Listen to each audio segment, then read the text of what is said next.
Narito po ako muli upang personal na maghatid ng mga karagdagang tulong para sa mga kababayan nating lubhang naapektuhan ng Bagyong Christine dito sa Camarines Sur. Umaasa ako na sa tulong at suportang iniabot namin sa inyo ngayon, kayo ay magkakaroon ng sapat na kakayahan upang makabangon muli. Naglaan po ng 50 milyong piso ang tanggapan ng Pangulo na ipapamahagi ng DSWD sa mga naapektuhan ng bagyo. Makakatanggap ng tigsa 10,000 piso ang 5,000 magsasaka, mangingisda at iba pang pamilyang naapektuhan. Talaga pong nagpupursige tayo na maibalik sa normal ang kondisyon sa lalong madaling panahon ang mga nasirang tahanan, infrastruktura at kabuhayan nitong bagyo.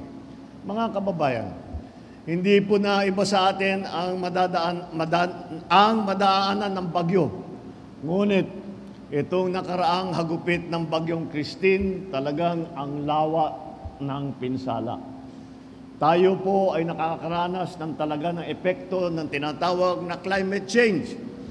Hindi lang po ang Pilipinas ang tinatamaan ng matinding pagbabago ng panahon nito, kung hindi sa buong daigdig ay nakikita natin ganito rin ang nangyayari.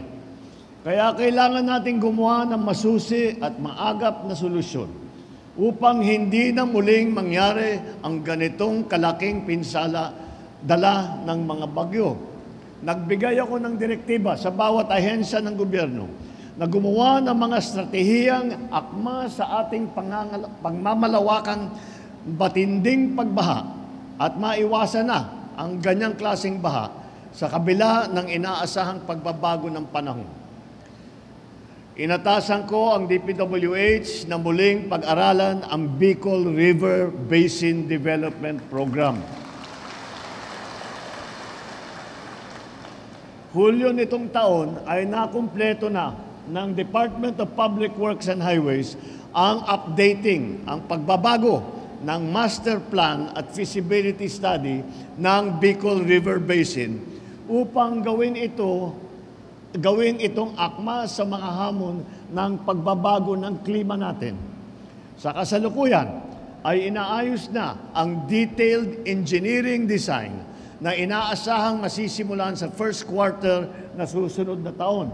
Next year, pagsimula ng pagpasok ng New Year na 2025 ay masisimulaan na natin itong ating mga ginawang plano para hindi na ganito kalala ang pagbabaha sa Bicol River Basin. Inatasan ko ang DPWH, DNR at DILG na makipagtulungan kasama ang lokal na pamahalaan upang maging integrated at future-proof ang kanilang mga plano at proyekto para sa Bicol River Basin. Ngunit, ang mga proyektong ito ay mababaliwala kung hindi naman ito magtatagal, lalo na ngayon na ang kalaban natin ay ang matinding pagbabago ng panahon. Bakit ko sinasabi yun? Dahil sa buong kasaysayan ng Pilipinas, hindi pa tayo nabuhusan ng ganitong karami, ganitong kabigat na ulan. Dahil wala naman tayong climate change noon. Ngayon, nandito na po ang climate change. Kagaya ng aking sinasabi, kung maaari lang, papalitan natin ang panahon, papalitan natin yung weather. Ngunit hindi pa natin kayang gawin yun. Kaya paghahandaan na lang muna natin para matiyak na hindi naligtas ang mga taga-Kamsur at lahat ng ating mga kababayan na inaabutan at tinatamaan ng mga malalakas na bagyong ganito.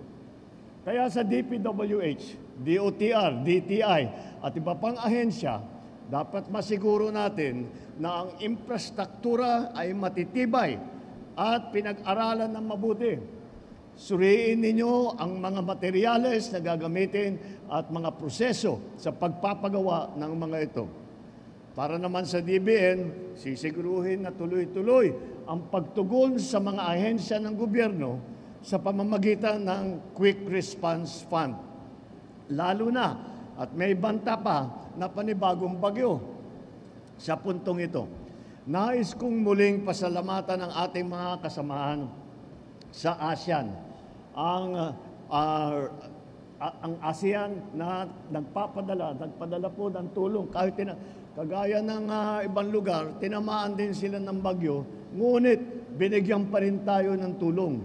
Kaya't nagpadala sila ng eroplano, nagpadala sila ng gamit, pati na rin ang pribadong sektor na handang umagapay sa pagpapalawig ng mga proyekto ng pamahalaan. Mga kababayan, hangad ko na mas patibayin pa ang ating pagkakaisa at pagtutulungan para sa isang maliwanag na bagong Pilipinas. Maraming salamat po sa inyo lahat.